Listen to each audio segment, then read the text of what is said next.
Is this the most divisive zombie movie of the early 2000s? Probably, but I like it anyway. Welcome to Sick Flicks, where I take a deep dive into the cinematic sewer to help you embrace your inner gore geek. I'm Mike Bracken, aka the Horror Geek, and today we're tackling Dave Parker's cult zombie flick, The Dead Hate the Living. Released back in 2000, The Dead Hate the Living was right smack dab in the middle of the early days of the zombie renaissance, and basically sorta got lost in the shuffle. I remember tracking it down back in the day and liking it, but it was a very divisive title. Its sense of self-awareness in the wake of postmodernist genre fare like Scream was a tough sell to gore fans sick of movies wherein everyone was already aware of horror movie tropes but still fell into them anyway. For me though, it was just nice to see guys making a movie who love Fulci in places like Blackest Heart Media.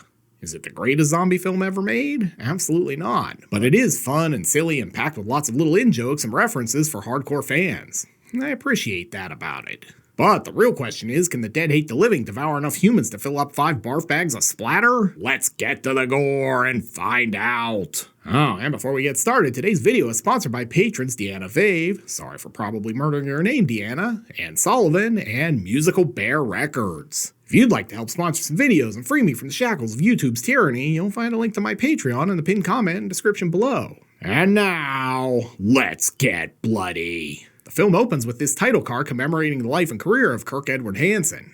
Hansen was a producer on The Dead Hate the Living. He passed away in 1999 and was only 40 years old. Oh, look out. We've got a full moon logo. This is going to be amazing, terrible, or amazingly terrible. Place your bets on which one now. Hey, it's the HBO teaser. Oh, never mind. It's just I can't believe it's not Rob Zombie starring in another full-motion video game on the Sega CD. Probably better than Night Trap. Barely a minute in and we've got zombies. Kudo to Dave Parker for not dragging things out. And title card. Very low effort, even for a full moon flick. They shot this thing in just 10 days, so I guess I can overlook this. Hey, it's Napoleon Bonaparte! Apparently, they couldn't afford a title card, or lights. But, fun fact, this morgue set was apparently the one from End of Days.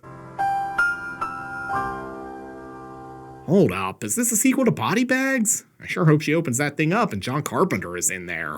October 31st, 9:45 p.m. Halloween, because of course. At any rate, this narration is giving me strong Discount Dana Scully vibes. Well, that's definitely not John Carpenter. At any rate, this was no boating accident. Possibly a chainsaw. And it looks like someone had a hankering for neck meat. And latex. Kinda wild that this is just DVD and you can still see all the makeup appliances plain as day. Gonna be rough to bring this one to Blu-ray. If you just turn that giant light by your shoulder on, you wouldn't need the flashlight. Are you sure you graduated from medical school? But while she's lamenting the fact she only meets hot dudes once they're dead, this happens. Damn, came on so strong she even scared off a dead one. But before she can even lament being stuck spending another Halloween alone, she wanders right into this jump scare. Hey, is that rigor mortis setting in, or are you just happy to see me? Guess he's gonna cut to the chase. Literally. Good news is she died in the morgue, so no one will have to go pick up her body. Always find the silver linings in bad situations. Are we headed to aftermath/necromantic territory? Because PruTube is not gonna care for this one bit. I do hope he's got some sweet pickup lines ready, like, hey baby, are you a death certificate? Because I'd die to get you. Can't tell if he's trying to suck face with her or eat her. And really, both are possibilities because this is a zombie movie. You could say she's trying to raise the dead. Hell yeah. Well, sorta like that. I mean, she's suddenly alive again and feeling frisky. Man, it's just like a weird P-Hub video. For real, because these guys are filming it. Turns out the drama's not only happening in front of the camera, but behind it too. Why the hell is Shelley doing my part? Actors. Well, you're 2 hours late. I had to do something. Well, I'm here now. Shoot the scene over. Shoot the scene over? We've got 10 days and like $87 to make this thing. We're not doing reshoots. At any rate, we're about to get meta. He's gonna be the next David Warbeck. He was a zombie-busting hero in the Beyond. Yeah, this is another horror movie that wears its influences on its sleeve. That'll either make it endearing or annoying depending on your tolerance for such things. But hey, the director is definitely right about this. You guys obviously don't watch enough horror movies. Those in the know, they know David Warbeck. I feel very confident in saying if you watch this channel, you definitely know David Warbeck. Honestly, the dead guy actor gives off stronger Michele Soavi vibes than Warbeck, but whatever. Damn, I wish we had a set like this for the show. Anyway, eventually the director shows up to smooth things over. This looks a lot like a gothy Cialis commercial. Call your mortician if you experience an erection lasting for more than 4 hours. As a former marketing guy, I feel like the Cialis people really missed out by not making a Get a Boner in the Boneyard ad for Halloween. Look, don't worry. I'm gonna figure something out. Anyway, with all that jibber jabber over, she backs right into a jump scare.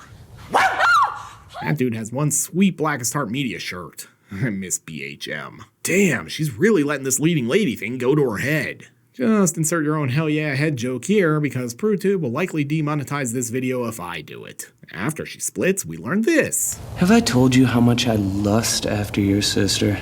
Well, that makes the whole prop head thing a whole lot more creepy. I mean, this dude's Al Snow impression is great, but also kind of weird. Lucio Fulci headstone there in the background. From there, we jump over to Topaz, who is apparently the film's craft services person. Yeah, popcorn, cheese puffs, 2 bottles of cooking oil, and condoms. Looks like a party to me. There's no lube. Oh, this stuff is great. Does she know they're shooting a horror movie and not an adult film? That'll be $33.69. Nice. Oh, and how the hell was she getting 8 boxes of condoms and all that other stuff for $33? Inflation is out of control now. Fulci bumper sticker. This sign is a bit on the nose. I know we mentioned the End of Days set earlier, but this one looks like Session 9. Eli Roth, is that you? Turns out he's just an extra, but now that Topaz is back, maybe we can start filming this movie again. Oh, hey, they forgot to get the boom mic out of the frame. Is it just me, or does the director look a lot like grown-up Peter Brady? Do you kids even remember Christopher Knight? Christ, I'm old. I'm also getting the vibe that our director might like to get Topaz on the casting couch for an audition. Hey, Lenny Kravitz! No, it's not really him. Stop typing in the comments. Jesus. So, not only do we get some Fulci love, but here's some Argento lighting. It's just like Suspiria. Do you think I have the look to be a leading man? Oh yeah, for sure. You're ready to headline a snuff movie. They're practically green with envy. Oh yeah, definitely Session 9. There are absolutely some creepy tapes down in the basement. I guarantee it. Or some really complicated bong. While exploring, they make a frightening discovery, which is great because I need this movie to pick up the pace. What are you saying, there's someone else in here besides us? But they do find a video camera. Hey, there's a tape in here. Is there anything on it? Nah, just some weird footage of a Japanese girl in a well. I'm sure it's just an art film. Oh, sweet, it's the Lost Event Horizon footage. In reality, this is just the weird Five Below Rob Zombie shit we saw at the start of the movie. And hey, at least our 2 movies are finally hooking up. But too bad for them, TV time is interrupted by yet another jump scare. Hey, what's so funny? Jesus! Right? What is wrong with you? This movie really likes the jump scares. And Wannabe Warbeck says what we're all thinking. I can't take much more of this. Back upstairs, they're finally shooting again. And name-dropping famous Italian horror people. That was awesome! Eat your heart out, Gino De Rossi! Downstairs, Topaz is still investigating. Be careful around those shards. They could be a real pain. Back on set, our leading lady and the director are having a chat. Look, I'm just an actor, but something should probably happen in this movie soon, right? Topaz, meanwhile, is still exploring, and it looks like she found the precariously placed acid bottles from the beyond. Lenny's like, oh sweet, pig's feet. That's not all that's down here though. They also find whatever this thing is. Does anyone else see a resemblance to a coffin? Yeah, fucking hey. Yeah, definitely seeing that. I mean, I'm not blind. Might have to make it my new podium, honestly. And of course, they do what everyone would do when they find a strange, ominous coffin. Man, it's like a drowning pool song in here. Oh my god, they killed Dollar General Rob Zombie. You bastards! Linda Day George, show me how it's done. Bastard! Bastard! Or maybe they just killed the cameraman. Everyone agrees they should call the cops about this turn of events, except our director. Why do we have to notify anyone? Yeah, don't call the authorities. You can use them in your movie. It'll be as infamous as Beyond Darkness and Men Behind the Sun once people find out you used a real cadaver in some scenes. I say we use him. See, we're on the same page. Plus, he's definitely not going to be bugging you for union pay rates. Just think about it. Kids would race to see a Living Dead movie with real corpses in it. I like the way this guy thinks, but let's ask Lance Henriksen what he thinks of this new marketing strategy. That's the stupidest fucking thing I ever heard. Sis is out, but effects guy is in. Then he asked Lenny Kravitz, are you gonna go my way? I'm in. You promised me this is gonna get me noticed. Eric, trust me, man. You're gonna be the next Dick Miller. Been a while since we've had a name drop reference. Mirror, mirror on the wall, who's the goriest of them all? Building establishing shot. Kinda suspected we weren't gonna get any establishing shots today. Downstairs, it's time to shoot the next scene, but first they gotta get the dead guy back in the coffin. This is not the kind of deadlifting I do. Also, these dudes are pretty weak. That dead guy can't weigh more than 200 pounds. No way it should take two of you to lift him unless you've been skipping the gym. See here? Now, it looks like everything has been routed to one coaxial cable. Wait a minute, is this a smart coffin? Will it play Skyrim? So if I'm following the plan, they're gonna fire up this coffin with a dead dude in it. I'm sure this is fine. Except it actually works. Sweet, it must be Tommy Chong's crypt. And jump scare. Now, finally, halfway through the movie, our villain arrives. I'm here to dig through ditches and burn through witches. Wait, just how big is this coffin inside? He's got other ghouls in there too? This is a pretty cool shot, and the tall monster on the right is none other than the late Matthew McGrory, who you probably remember from House of a Thousand Corpses and Devil's Rejects. It's nice to see him and Rob Zombie collaborating on other projects. Everyone then takes off, and Lenny and the effects guy wind up getting chased by Gaunt. Looks like he's hard at work on a sweet Paul Bunyan cosplay, too. They're gonna escape through the window, but as Lenny Kravitz once sang, it ain't over till it's over. And in this case, it looks like it's over for Lenny. Bummer, too, because I didn't even get to work in a flyaway joke. It was at this moment the FX guy realizes he forgot to swap the real axe with the prop one. While all of that's going on, Rob, whose character name is actually Ibon, which is a reference to the book in Fulci's The Beyond, is summoning more monsters. This looks like something straight out of Shadow Man on the Dreamcast. But Ibon here is pretty cool looking all in all. Fun fact, Dave Parker wrote the role of Ibon with Tom Savini, Alice Cooper, Blackie Lawless, and Dee Snider in mind as possible actors for the role. And flashback.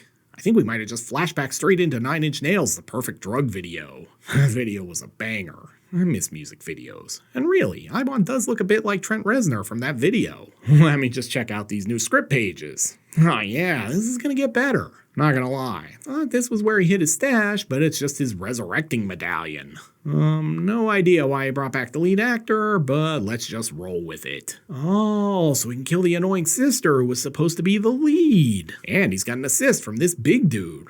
Well, still, I'm just gonna adjust your neck. She really let this whole being a star thing go to her head. Let's catch our breath for a minute and catch up with the nice sister and extra zombie guy. Marcus, we need you on the set stat. The craft services table is low on condoms again. Well, he's trying to solve that problem. Topaz and David are hiding from monsters. Topaz is not happy, so she gives Dave a taste of her pimp hand. Pretty solid pimp hand, all things considered. Think.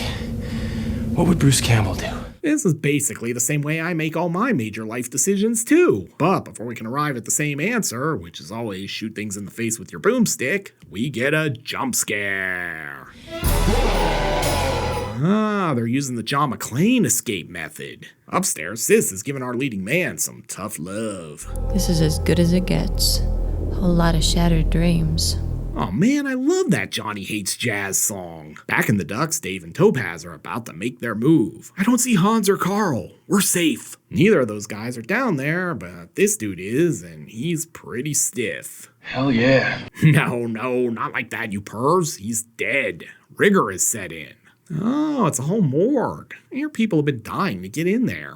Hey, I found this copy of A Wet Dream on Elm Street. Is this yours? And they also find this zombie lady. Definitely needs moisturizer. Turns out this is Ibon's main squeeze. She's a simple girl with simple wants. What do you want?